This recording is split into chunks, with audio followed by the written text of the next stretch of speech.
What would you say the most common response is that you get these days when you ask someone, how are you doing?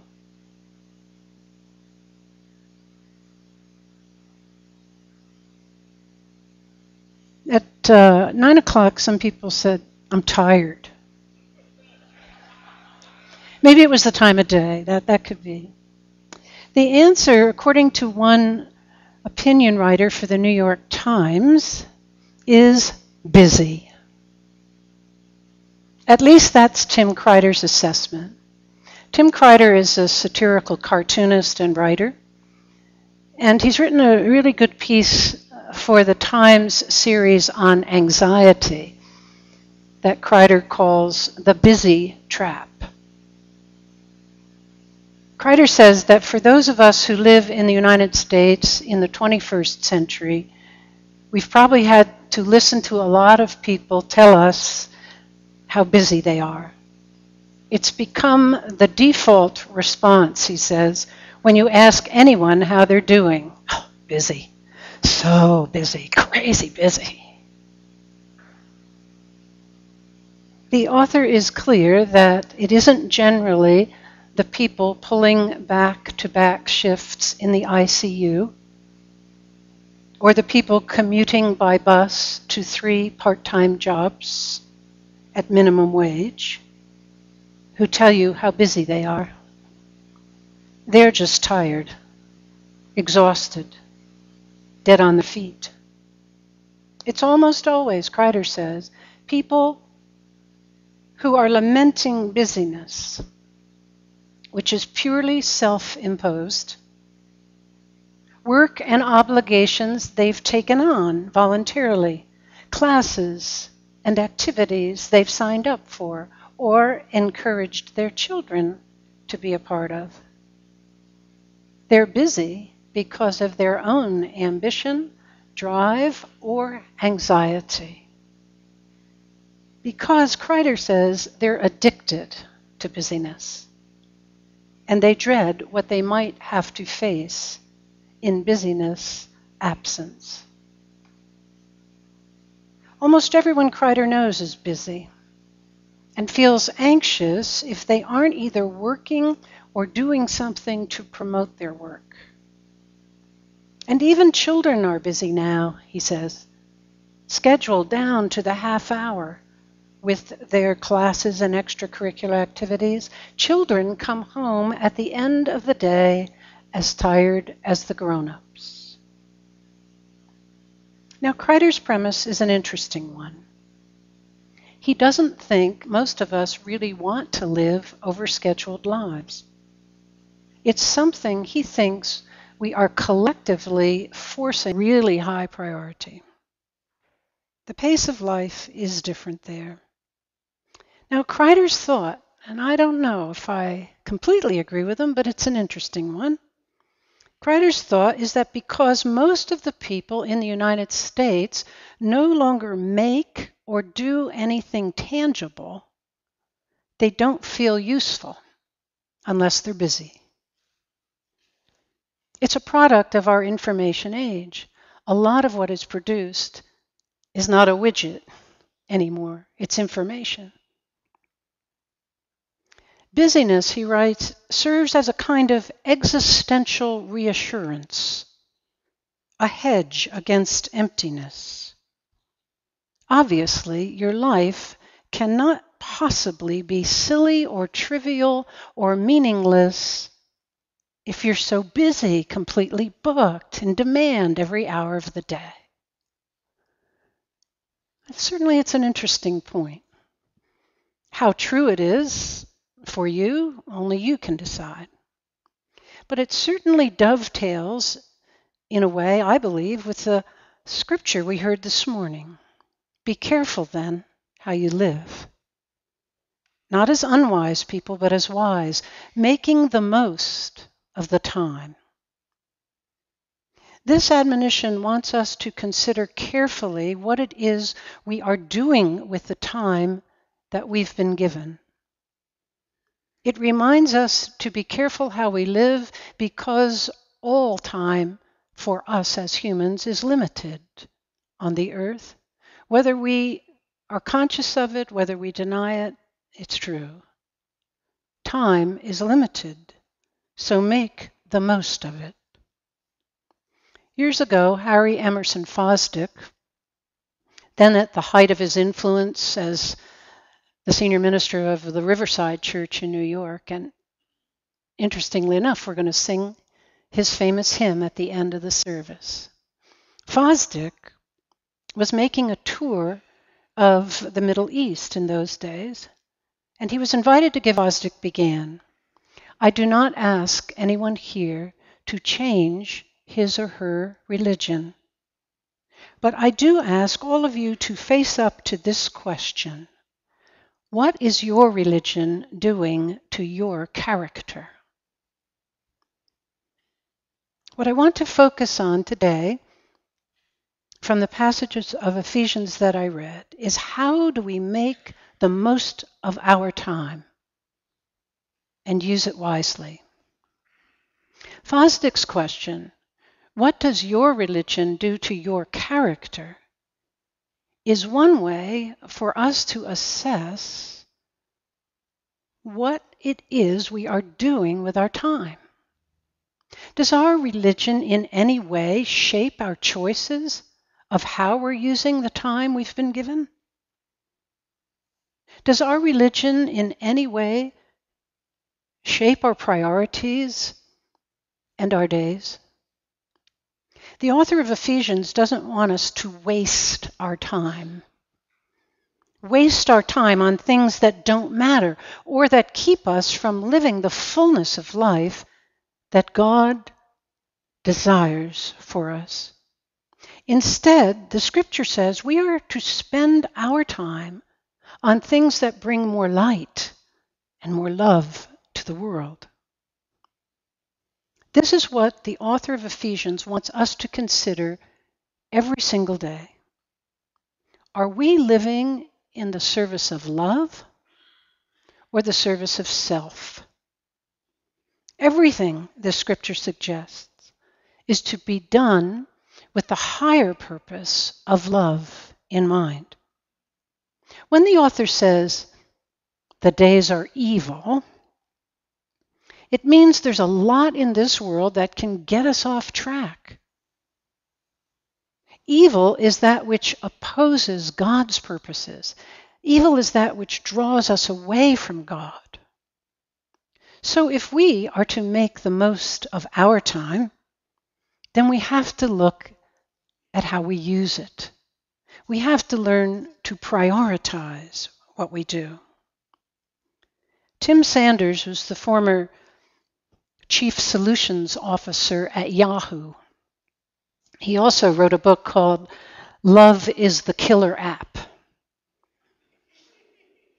He suggests the following thought about establishing our priorities. Take your life and everything you think that's important and put it into one of three categories. Events, so don't take me wrong here, but if I miss a Seahawks game, my life will bounce along just fine. It doesn't change anything, and nothing is lost. My missing a game, or even an entire season of football, will not alter my marriage. Well, it might. Or my spiritual life. I can take them or leave them, he says. Rubber.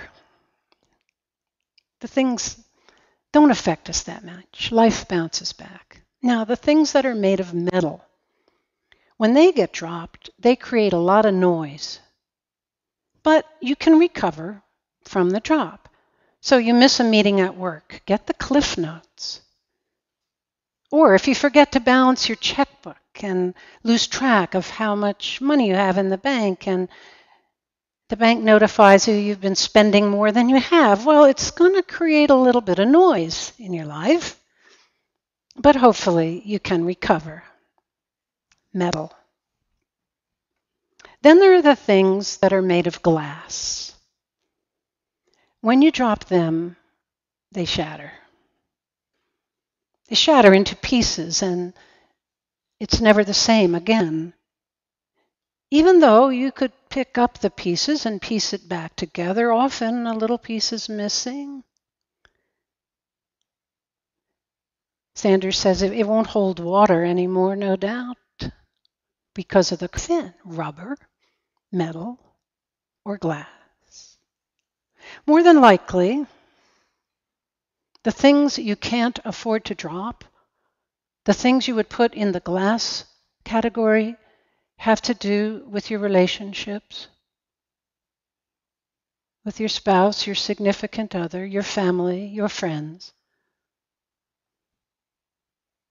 Rubber, metal, and glass. It's a great way, isn't it, to think about prioritizing all these important things that are on our plates, so we don't get off track, but spend our time wisely.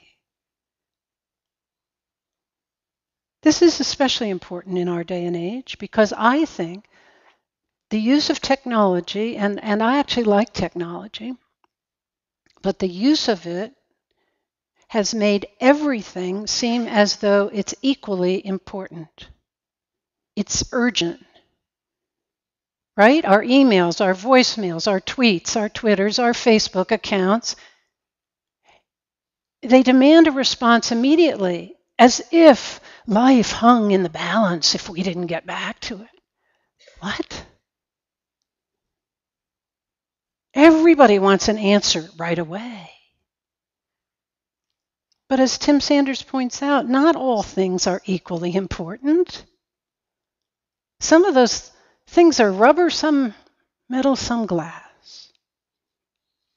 Dropping some things in our lives, bounce back, minimal.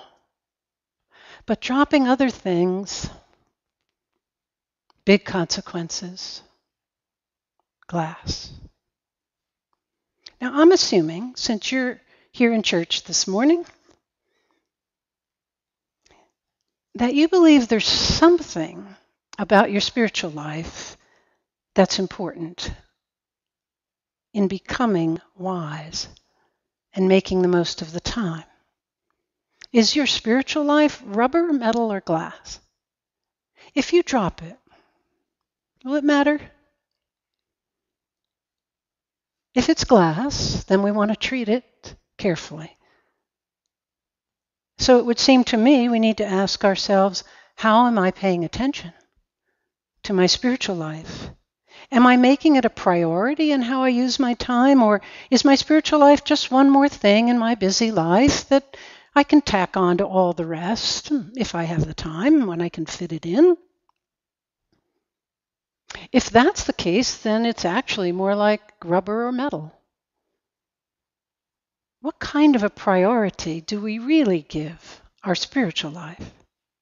And believe me, I do not ask that question with any judgment. It's just simply a question. What kind of priority do we really give our spiritual life? Now, those of us who have been called to the professional life in the church, we have to ask ourselves that same question. And quite frankly, perhaps for the religious professional, it's even more important and yet in some ways more complex. Simply because so much of our busyness is focused on other people's spiritual lives. I personally do not know one pastor, that is, who's honest, who does not struggle with finding some time for their own spiritual life and making room in their own lives for personal prayer. It's an occupational hazard in a way. But what I do know is that for myself, without time with God, I can't make much sense out of anything. I love what Abraham Lincoln, certainly one of the wise ones in our American history, once said. I have been driven many times to my knees by the overwhelming conviction that I had nowhere else to go. My wisdom, and that of all about me, seemed insufficient for the day. So if we are to become wise and make the most of our time, we need to remember to take some time. Scripture said it this morning. Pray in the Spirit constantly. And quite frankly, this might be the hardest thing of all for those of us who live in this day and age, in our contemporary culture, to find any time for quiet. What I do know too is if we can't schedule some quiet time, it's not going to happen. Believe me, I know how hard it is. I particularly remember a time when I was a young mother, if there are any young moms here, or dads for that matter. The only time I could ever find 5 minutes to myself was when the kids were asleep. But the problem was by then I was so tired I'd just fall asleep. So I never really had time to pray, to read, to write in my journal, which for me is a really good way to get centered. I know you parents of young ones know what I'm talking about. One of the stories my twins still like to tell is the time I couldn't get them to go to sleep. So I took them out of their cribs, they were just wee ones, and I put them on the floor, and I lay down on the floor in between them and put an arm over each one of them, trying to pin them down, till they'd go to sleep. The problem was I fell asleep. They actually crawled out from under my arms without me knowing it and got into way more mischief than I can tell you right now.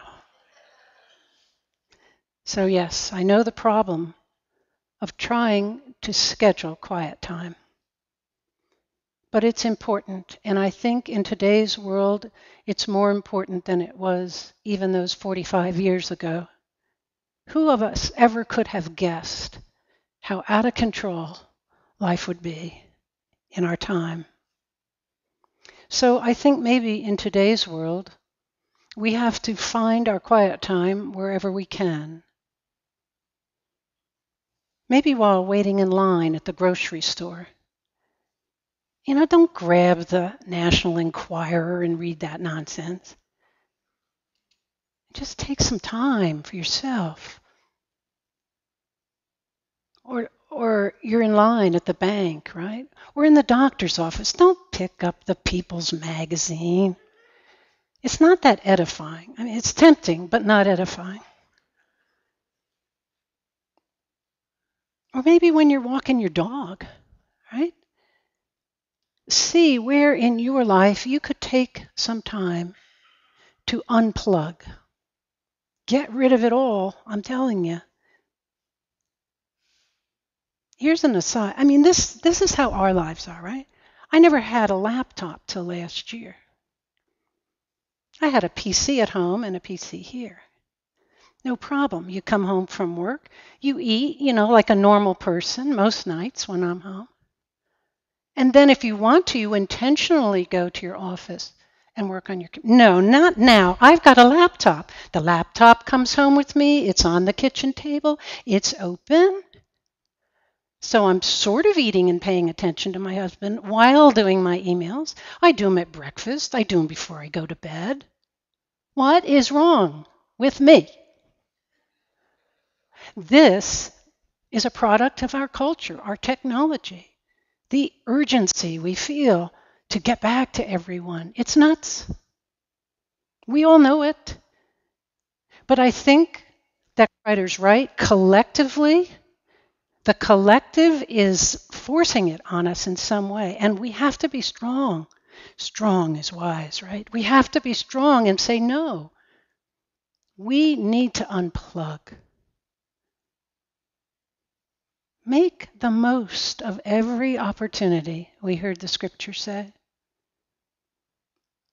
So, if at all possible, I would encourage each of us to find a way to be intentional now about carving out just a little bit of time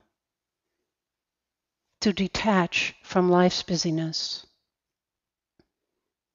And then notice, see how it affects your health, your relationships, your spiritual life. Indeed, your character.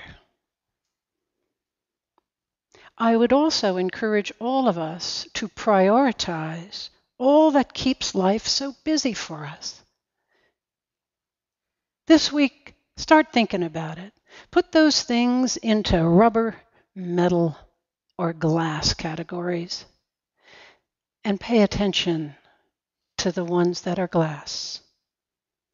They are the ones that are most important. They will shape your character. You know, all we really have is time. So be careful then how you live, not as unwise, but as wise people, making the most of the time.